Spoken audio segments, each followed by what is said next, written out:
2.5 से question number 1 करेंगे। Which is greater. यहाँ पे आपको कुछ डेसिमल नंबर्स दे रखे हैं और इनमें बड़ा कौन है ये आपको बताना है। तो जनरली होल नंबर्स को तो हम बड़ा छोटा बता सकते हैं, जैसे कि 23 लिखा हुआ और यहाँ 56 लिखा हुआ है, तो हम बता देंगे देख के कि ये वाला नंबर बड़ा है। लेकिन अगर नंबर्स आपके डेसिमल में हो तो बताने का तरीका ये है कि पहले डेसिमल से जो इधर का नंबर होता है 1s, 10s, 100, हम इस पे फोकस करते हैं और फिर डेसिमल के बाद जो नंबर होते हैं हम उन पे फोकस करते हैं। इसी तरह से हम इन सम्स को देख के और फिर पता करते हैं कि इनमें कौन बड़ा है और कौन छोटा है। चलिए फर्स्ट पार्ट से शुरू करते हैं। यहाँ पे 0.5 और 0.05। अब ये दो नंबर्स हैं, दिखने में ये एक जैसे लग रहे हैं, लेकिन पॉइंट से इधर यहाँ पे 0 है और यहाँ भी पॉइंट से इधर 0 है, तो वंस तो इनमें सेम हो गया। और वंस के बाद मैं यहाँ देखता हूँ पॉइंट के बाद 5 है और यहाँ पॉइंट के बाद 0 है, तो यहाँ पॉइंट के बाद ये जो 10th है ना ये बड़ा है, तो ये वाला नंबर बड़ा होगा। ये तो एक तरीका है, लेकिन इसका सबसे आसान तरीका मैं आपको बता दूं कि आप ये देखें कि डेसिमल में आगे किसमें ज्यादा नंबर्स हैं।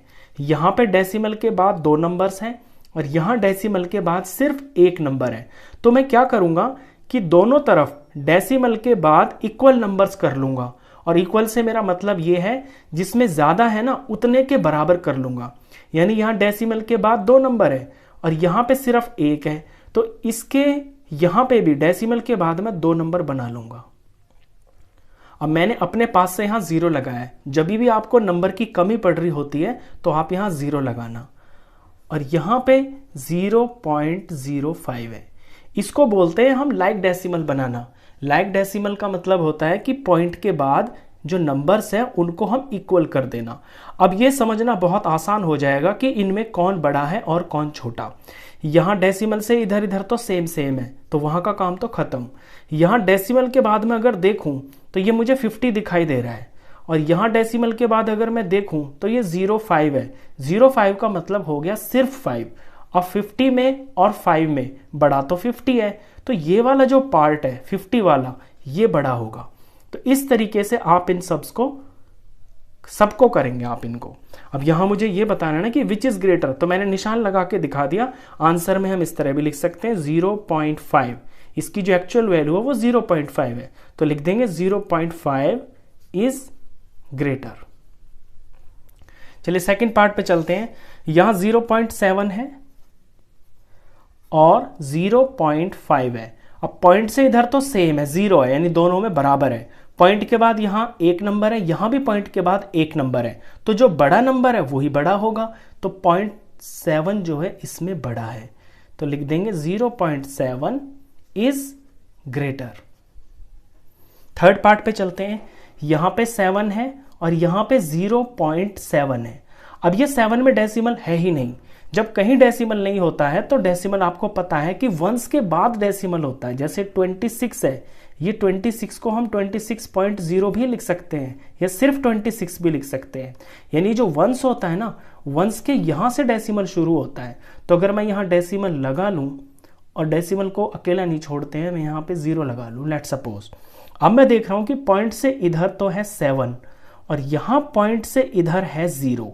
अब सिर्फ 7 और 0 पे फोकस करूंगा। ये 7 है और ये 0 है, तो 7 बड़ा है इसके अंदर, यानी इसके अंदर तो 7 चीजें हैं और इसके अंदर एक चीज भी पूरी नहीं है, वो 0 पॉइंट समथिंग है। तो ये जो 7 है यही बड़ा है, तो लिख दूंगा मैं 7 इज ग्रेटर। चलिए इसके बाद फोर्थ पार्ट पे चलते हैं। यहां पे है 1.37 और 1.49। 1.37 और 1.49। पॉइंट से इधर मैं पहले देखता हूं तो यहां भी 1 है और यहां भी 1 है, तो पॉइंट से पहले तो हो गया है सेम। अब पॉइंट के बाद यहां भी 2 नंबर हैं और यहां भी 2 ही नंबर हैं, यानी ये मेरा लाइक डेसिमल्स है। अब बस इन 2 नंबरों पर ही मैं फोकस करूंगा। इन 2 नंबरों को अगर मैं देखूं तो इसे मैं 37 बोल सकता हूं, इसे मैं 49। वैसे पॉइंट के बाद नंबर को हम ऐसे बोलते नहीं है, हम पॉइंट के बाद अकेला अकेला बोलते हैं। 1.37 इस तरह से बोला जाता है डेसिमल का नंबर। लेकिन यहां समझने के लिए सिर्फ आप ये समझ लो कि इससे पहले का 1 दोनों में सेम है, तो उसे मैं भूल जाता हूं। यहां पॉइंट के बाद 37 है, यहां पॉइंट के बाद 49 है। अब 37 और 49 में तो 49 बड़ा है, यानी ये वाली वैल्यू बड़ी होगी, तो ये ग्रेटर है, ये छोटा है, तो मैं लिख दूंगा 1.49 इज ग्रेटर। नेक्स्ट चलते हैं, यहां पे 2.03 है और यहां पे 2.30 है। पॉइंट से पहले देखो तो यहां भी 2 है और यहां भी 2 है, तो सेम सेम हो गया। पॉइंट के बाद यहां भी 2 नंबर है और यहां भी 2 ही नंबर है। अब इन 2 नंबरों में मैं देखता हूं कि इनकी वैल्यू किसकी ज्यादा है, तो यहां वाले की वैल्यू है 0.3 को हम 3 भी बोल सकते हैं, ये 3 ही तो हो गया। और इस तरफ जो है पॉइंट के बाद ये दिख रहा है यहां पे 30, तो 3 और 30 के अंदर ये 30 बड़ा है, यानी ये वाली चीज बड़ी है, तो ये बड़ा है, तो मैं लिख दूंगा 2.30 इज ग्रेटर। नेक्स्ट चलते हैं, यहां है 0.8 और दूसरा है 0.8 और 8। अब पॉइंट से इधर देखो तो यहां भी 0 है और यहां भी 0 है, तो ये दोनों तो इक्वल हो गए। पॉइंट के बाद यहां पे 8 है और यहां पे 0.8 और 8 है, तो पॉइंट के बाद यहां 1 नंबर है और यहां पे 2 नंबर है, तो मैं क्या करूंगा, जहां 1 नंबर है ना, इसमें मैं अपने पास से एक 0 लगा के यहां भी पॉइंट के बाद में 2 नंबर बना लूंगा, और यहां पहले से ही 2 थे, यानी पॉइंट के बाद के जो नंबर्स है ना, मैं उनकी गिनती को इक्वल कर लूंगा। इसे लाइक डेसिमल करना बोलते हैं। तो 0 और 0 तो हो गया है सेम। यहां पॉइंट के बाद ये दिखाई दे रहा है 80 और यहां पॉइंट के बाद ये दिखाई दे रहा है 88। अब 80 और 88 में 88 बड़ा है, यानी ये वाली चीज जो है ये बड़ी है, तो मैं लिख दूंगा 0.88 इज ग्रेटर। तो डेसिमल्स के अंदर ना छोटे बड़े को पता करने का ये सबसे बेस्ट तरीका होता है। मैं एक एग्जांपल और बता देता हूं आपको।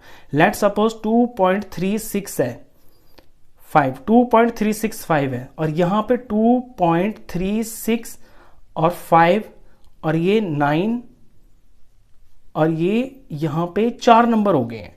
पॉइंट के बाद 9 और इसके बाद भी मैं यहां पे 2 लगा देता हूं लेट्स सपोज, और यहां पे 6 और 6 लगा देता हूं सिर्फ। तो यहां पॉइंट के बाद, पॉइंट से पहले सेम है, पॉइंट के बाद जो अगला नंबर है यहां पे ये 4 नंबर है और यहां पे ये 5 नंबर है, तो ये 5 है ना, मैं यहां भी 5 कर लेता हूं। अब इसे देखता हूं मैं, ये 3600 560 है, ये 3600 592 है, तो 592 वाला बड़ा है। इस तरह से आप डेसिमल्स में छोटे बड़े की पहचान करते हैं। तो क्वेश्चन खत्म।